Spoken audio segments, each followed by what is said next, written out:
Alright, so when it comes to long-range precision rifles, there are lots of different trends.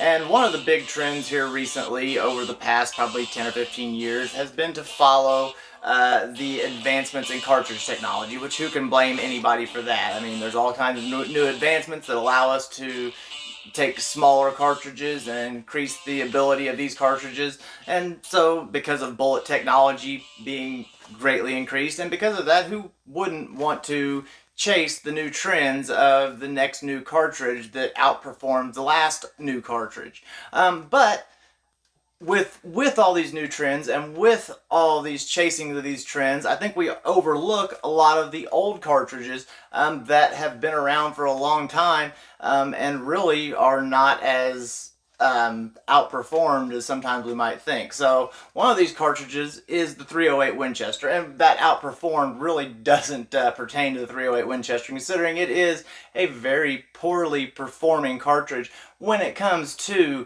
long-range precision shooting in comparison to other short-action cartridges of the same size and case capacity.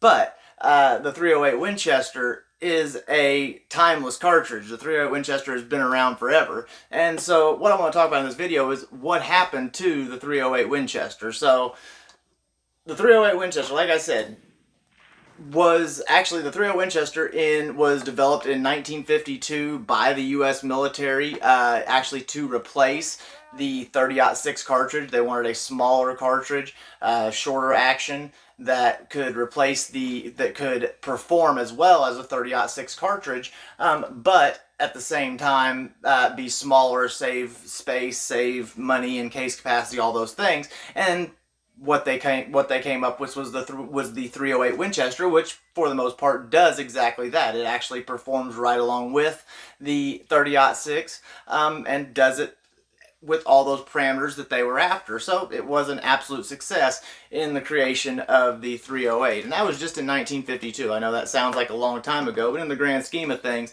it's really not. And over the last 15 or 20 years, the 308 was king, actually, after 1952 because of the large presence, the large NATO presence, the large U.S. presence. 308 was king for many years, probably the most common rifle cartridge as far as what I would always run across when it comes to precision rifle shooting for 15 or 20 years there, until, and like I talked about in the What Happened to the 6.5 Creedmoor video, until the 6.5 Creedmoor came onto the scene and really showed us what the advancements in smaller bullet technology could do and allow us to get these flatter trajectories and higher velocities with these smaller bullets and outperform things like the 308 Winchester in almost every way. So because of that, the 308 Winchester gets left in the dust. And when you're talking to people about getting into a new cartridge, one of the things that I like to look at is these forum pages. Oh, excuse me. Whether it's the Facebook pages where everybody's asking their questions, or posting, hey, I'm building a new rifle, what cartridge should I choose? And I kind of like to look at those and see what people say, because I sometimes get a kick out of some of the people's recommendations.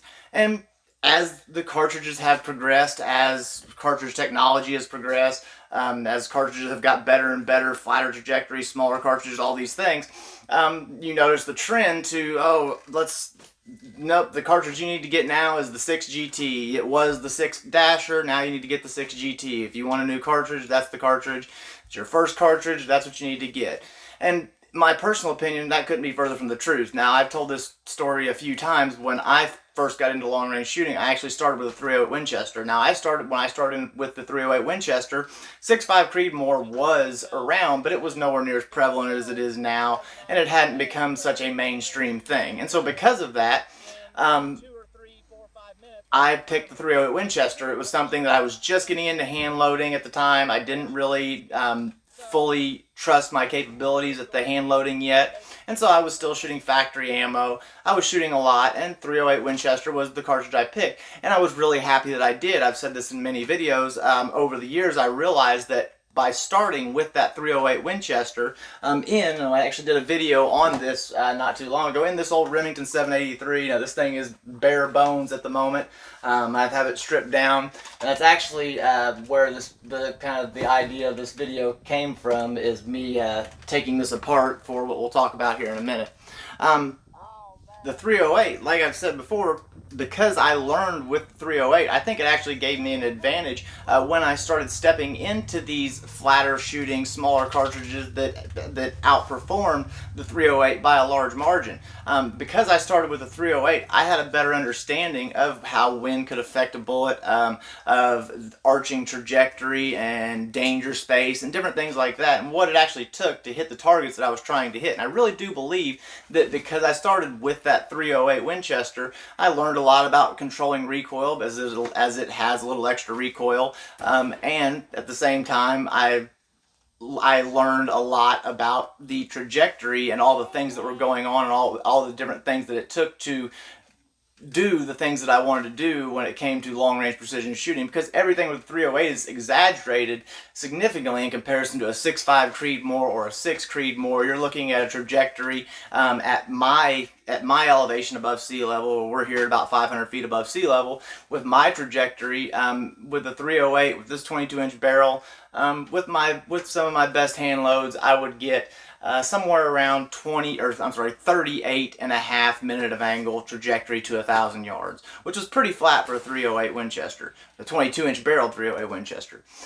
You look at something like the 6.5 Creedmoor, which within that same barrel length, you're probably looking at somewhere in the neighborhood of 34 minutes of angle to that same 1,000 yards. And you cut it down to the 6 Creedmoor, you're looking at an even much flatter trajectory, somewhere well under 30 minutes of angle. So these flatter, tinier cartridges far outperform. But now that I'm taking these cartridges and many other cartridges out to these further distances, I really think that because I started with that 308 Winchester, it was a big advantage to me in my learning curve later on. Because I've talked about in the past, is I pretty much taught myself most of this stuff, a lot of reading, a lot of studying, and learning the things that I wanted to be able to progress in my long-range shooting, and it actually worked out for me. But I really do attribute a lot of that to the 308 Winchester. And the 308 Winchester, I've seen a lot of things where people say the 308 Winchester isn't a 1,000-yard cartridge. Well, I would really beg to differ that, and I think probably the entire FTR shooting world would beg to differ that, considering there is a class of shooting that is FTR shooting, which is based around military cartridges, which the 308 Winchester is the predominant cartridge. And in long-range FTR shooting, there's shooting out to 1,000 yards regularly and really cleaning up with some good scores some of these guys get. So that's actually where this thought for the 308, this video, kind of came from for me, as I was looking and noticing that out of all these different questions where you're seeing people say, what cartridge should I pick for this or that, I have not seen one suggestion of a 308 in I couldn't tell you how long. And that's kind of disappointing, because I really think it is one of the best cartridges for somebody to start with. And I plan on, this is going to be a future project, but as I pulled this out of the safe a couple days ago and looked at it, I've got the AR-10 here. I need to do some videos with it. It's been a while. The last video I did with it was last year. I've just been so busy with so many different things, but add one more thing to the list. Eventually, at some point, I do plan to take this old Remington 783, which is what I learned on, strip it down to the action, and build this into, as I've been looking, I've noticed that the Remington 783s now have got lots of aftermarket support, which is really kind of amazing. From seeing how far these things have come, I've not really looked to see if it was even possible to do anything with this old rifle, and was really pleasantly surprised here recently when I looked and saw all the different aftermarket things that people are producing for the 783. So I think I'm going to strip this down, maybe have the action trued, and maybe build myself an FTR rifle out of my old Remington 783, because I think that'd be awesome to take the rifle that I learned on and make it into something that I could be happy to have. So that's what I want to talk about in this video. Don't discount the 308 Winchester. I think the 308 Winchester is a fantastic cartridge. I think it will always be a fantastic cartridge.